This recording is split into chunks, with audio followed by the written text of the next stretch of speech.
оғозшавии чемпионатҳои қорави Амрикои Ҷануб ва Евро 2020 ҳарчанд ки ба кори бозори тобистонаи трансферӣ андаке ҳам бошад, танаффус бахшид, вале харидориҳову иртиботи трансферӣ чун пештара каман дар кам амалӣ шудан мегирад. ба кулли шумо дуруд. барномаи навбатии трансферамал ки фарогири беҳтарин гузаришҳои футболӣ ва мавзӯъҳои атрофи он аст, манзуратон аст. خریداری 30 میلیون از جانب نماینده برقراری پرمیر لیگ انگلیا خود خاموشی پیش از طوفانی بزرگ را میماند یا چطور استون ویلا بر عوض 30 میلیون پوند استرلینگ نیمه‌نهایی نورویچ سیتی امیلیانو بویندی را خریداری نمود. این معنای آن را دارد که ابردست‌های وطنی فوتبال با سبب‌های بند بودن بازیگران اروپایی و آمریکای جنوب در چمپیونات قاروی تنها عملی خاموشی اختیار کردند و پس از فرصت‌های معین با مرام به شکار خواهند برآمد.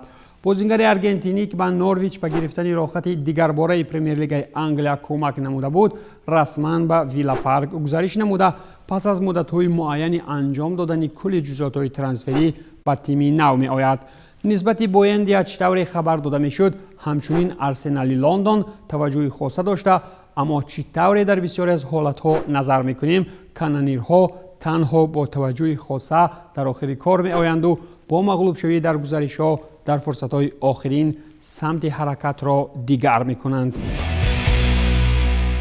خود آرسنال لندن نیز به امید انجامدهی اصلاحات بزرگ نیاز به تحقیقات‌های کادری داشته، به صفت خریداری‌های احتمالی چنین بازیگرانی را زیر نشان گرفته است. نیم حمایتگر مرکزی ایو بیسوما از برایتون، ساندر برگ از شفیلد یونایتد، ادواردو کاماوینگا از رن، آرون رمزی از یوونتوس و روبن نیوش از وولورهمپتون محض از زمره آن نفرانی میباشند که آرسنال نسبتشان توجه کرده و ایو بیسوما چون نفری پراستعداد نوبتی یک زمان در لیل که زیاده از 20 گل در 5 موسم اخیر در آمار دارد تحت توجه خاصه لیورپول چون عوض کننده وینالدوم و منچستر سیتی به صفت عوض کننده احتمالی فرناندینیو به حساب می رود. یک چهره دیگر و محصول منفعتبار سیستم اسکاندیناوی این بازیگر دسته از پرمیر لیگ انگلیا کنار رفته و یا خود شفیلد یونایتد ساندر برگ می باشد. این نروژی باشد در لیگ قهرمان‌ها با گنگ درخشش کرد و هنوز زمستان سال 2020 به صف شفیلد آمده بود. از واریانت‌های کم باورترین گزارش بر آرسنال این دعوت ادواردو کاماوینگا 18 ساله می باشد. نسبت بازیگر فرانسوی که لندنی‌ها نه یک موسم و نه دو موسم باز توجه می‌کنند، از طرف رن کم در کم 100 میلیون یورو بهاگذاری می شود که چنین مبلغ البته برای دسته استن کراینکه در دوران پسا پاندمیوی بسا پشت خراش و میان شکن است. همچنین گپسری بازگشت دوباره رمزی به صف توپچان هم وجود دارد، اما ویلسی گرفتاری جراحت‌ها تا هنوز در خصوصی از یوونتوس رفتنش رد کرده است. روبن نیوش 23 ساله که دارای تکنیک عالی است، 3 موسم باز در دسته پرقوت پرمیر لیگ انگلیا گذرانیده، از واریانت‌های دیگری گزارشی برای آرسنال میباشد که البته این مورد میتوان با چشم خرد به این گزارش نگریست. قسمت دیگری بازیگرانی که تحت توجه آرسنال در این تابستان قرار دارند وسام آوار از الیمپیک لیون، یولیان برانت از بروسیا دورتموند و جوزف ویلوک میباشند. پس از آنی که امیلیانو بویندی را استون ویلا تخمینا چون لقمه تیار از پیششان را بود دیگر علاجی نمانده است، سر یکی از این واریانت ها اندیشه نمود. وسام آوار چون نفری محبوب مخلصان آرسنال در موسم قبلی این مورد به خاطر مشکل مالیوی لیون دسترس می باشد. نفری 22 ساله که در صف لس گانس زیاده از 150 بازی ها در فوتبال بزرگ گذرانیده از نفران بین بوینده و ادگار می باشد. پرقوت کنی خط حمله را باشد با سبب‌های آمار ناروشن لاکازت، لندنی‌ها واریانت‌های دعوت موسی دمبله موقتاً از لیون به اتلتیکو گزارش نموده، آدسون ادوار با آمار 65 گل در 128 بازی‌های لیگ عالی فرانسه و شاتلندیا در 5 موسم اخیر و با آمار 16 گل در 58 بازی در صف سانتوس و اینترنشنال میباشند. آرسنال اخیراً کدام از چهره‌های نامبر شده را دعوت به تیم می‌کند؟ با این سوال احتمالاً انجام سبقت‌های قاروی تابستانی پاسخ می‌گویند. بازیگر صاحب نام اسلواکی مارک گامشیک که طی 12 سال در صف ناپولی زحمت کشیده بود و سال قبلی با گیوتبورگ شوئدی رفت، چند روز پیش با صف ترابزونسپور ترکی گزارش کرد و من بعد معاش سالانه 1.5 میلیون یورو خواهد گرفت.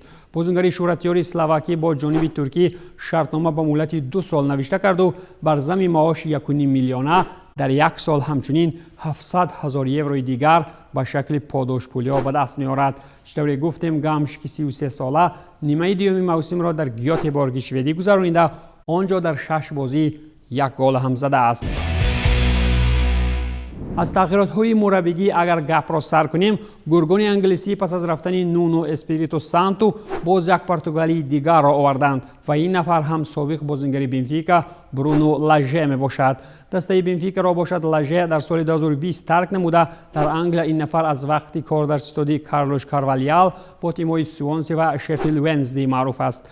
بازیگری در گذشته معروف فیلیپو اینزاگی که دسته بنونتو را به سری آ آورد و پس از 1 موسم دوباره با اشغال زینه 18 به سری ب فرامد، در دومین چمپیونات فوتبال ایتالیا دسته دیگری را بر دوش گرفت و این هم برشه می باشد. از همین روز ما یک جای صدا می براریم. خوش آمدید میستر، نوشته است خدمات مطبوعاتی دسته نوی اینزاگی زمانی که مربی نوش را رسما به همگان معرفی کرد.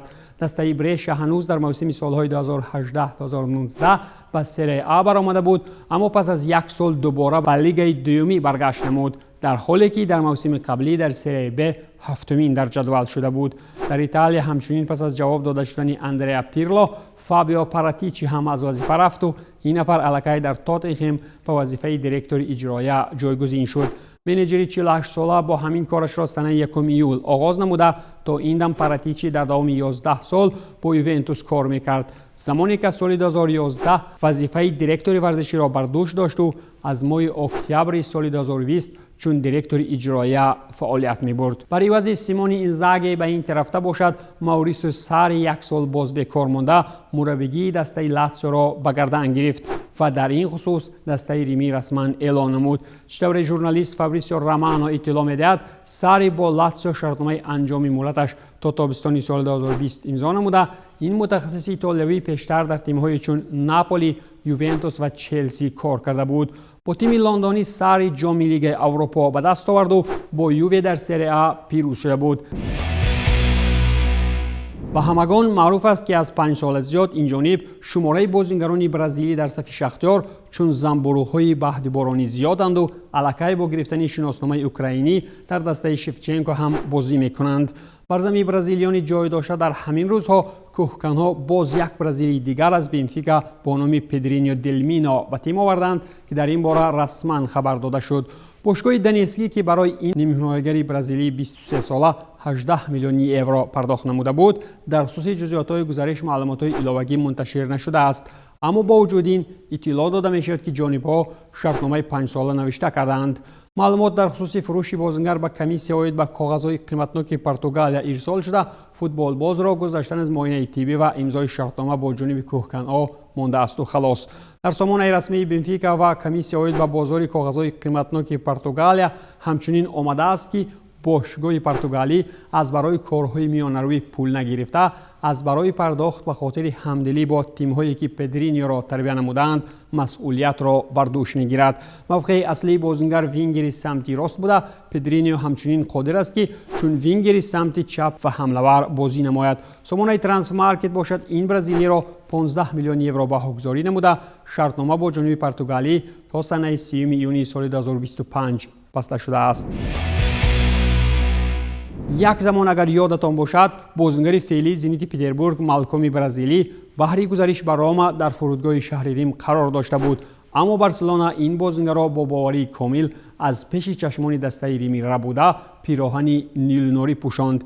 امضاکنی شرطنامه وینالدوم با پی اس ژی هم چنین خصلت را درست و از جانب دیگر دشمنی تا حال باقی مانده بارسا و پاریس را به یاد می‌آورد. چطور روشن است وینالدوم از برای گزارش به بارسا تمدید شرطنامه با لیورپول نخواست و با کومن در کامپ نو همراه شدنی بود، اما چند پیش پی اس ژی به مثال همان تنگم یکی پیدا شده با پیشنهاد شرط‌های کاملا بهتر وینالدوم را در بر نیمار و مباپه جای کرد. همین طریق نیمه‌نهاییگر منتخب نیدرلندها جورجینیو وینالدوم که در پیروزی بر اوکراینیا دیشب سهمگذار بود چند پیش رسما بازیگر پسژ شده بود. این فوتبالباز 30 ساله با پاریژها شرطنامه تا سال 2024 امضا نموده. خبر داده میشد که نیدرلندی در صف تیم فرانسوی سالانه 10 میلیون یورو خواهد گرفت. شوری روشن است وینالدوم 5 سال در صف لیورپول برآمد نموده، با تیم انگلیسی قهرمانی انگلیا و دارنده جام لیگ قهرمانان شده. بنابر انجام مهلت شرطنامه با سرخ‌ها چند پیش چون فوتبالباز آزاد با یک نگاه نیرنگ‌آفر به بارسلونا و مسی پیراهن پسژ را مقبولی دل دانست. در حالی که دسته پاریژی نوبسته از مشکل‌های شدید مالیوی فوتبال را فراگیر شرطنامه‌های هنگفت با بازیگران نوشته کردن می‌گیرد، پرزیدنت باواریا هربرت هاینر دوباره از مشکلات ترانسفری ابراز نظر کرد. در فوتبال فوراً باید عقل سالم به کار آید، چرا که قسمت زیادی باشگاه‌ها در حال ناداری به سر می‌برند.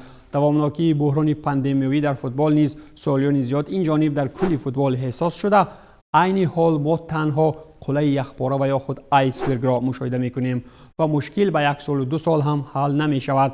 زمانی من در خصوص چند از آوازهای گزارش‌ها و مبلغ‌هایشان می‌شنوم، من صدقاً به خود سوال می‌کنم که چه طور باشگاه‌ها چنین گزارش‌ها را مبلغ‌گذاری می‌کنند، اساساً با در نظر داشت آنکه بیشتری آنها در گرداب قرض‌ها غوطه‌ورند. در فوتبال باید که عقل سالم به کار آید و با چنین طور پیشروی کار تنها مشکل‌تر خواهد شد، اظهار نموده است هاینر.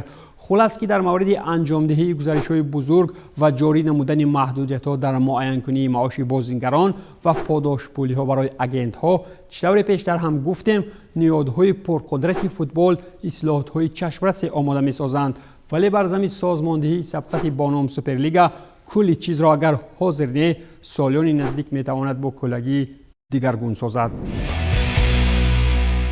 بر زمین اساسی مشکلات از جانب تیم‌های زیادی فوتبالی چلسی باشد چون پیشتره بر عوض مبلغ زیاد هم باشد تا حال از مدعیان اصلی در خریداری ارلینگ هالند باقی میماند و با گفت ژورنالیست نشریه لندنی فوتبال لندن سم اینکرسال چلسی با تمدید کنی شرطنامه با کانته و خریداری هالند میتواند که سزاوار پیروزی بزرگ شود. خریداری ارلینگ هالند از بزرگترین خریداری‌ها برای چلسی خواهد بود، در حالی که هری کین هم از تاتنهام رفتنی است و من سیتی نوبسته از ارزش 150 میلیون پوند استرلینگ داشتنش بیشتر میل خریداری بازیگر انگلیسی کرده است. منچستر سیتی و چلسی احتمالاً از تیم‌های یگانه در انگلیس میباشند که به خود اجازه دهند یا کین و یا که هالند را خریداری نمایند. بروسیا دورتموند باشد با تمام نیرو تلاش به خرج می‌دهد که همین تابستان حمله‌ورش را از دست ندهد، چرا که جیدن سانچو به منچستر یونایتد گزارش می‌کند. اما عین حال سوال آن است که آیا منچستر یونایتد پولی طلب شده را پرداخت می‌کند و یا نه. از جانب دیگر توخل خواستار خریداری دکلن رایس بوده. امضاکنی شرطنامه نو با کانته مهمترین قدم در رشد باشگاهی خواهد بود. شرطنامه بازیگر 30 ساله در سال 2020 به اتمام رسیده، با وجود آنکه که این نفران از نیمه‌نهاییگران بهترین عین حال در سیاره‌اند. خریداری هالند و رایس برای توخل و چلسی از واریانت بهترین با وجود حفظ کانته میباشند. با رسانه‌ای کردن کلی مهمترین مطلب‌ها سری گزارش‌های جالب فوتبالی و مطرح نمودن موضوع‌ها سری نزدیک شوی گزارش در انتظار جیدون سانچو به اولد ترافورد، اینجا برنامه ترانسفر در عمل انجام می‌یابد.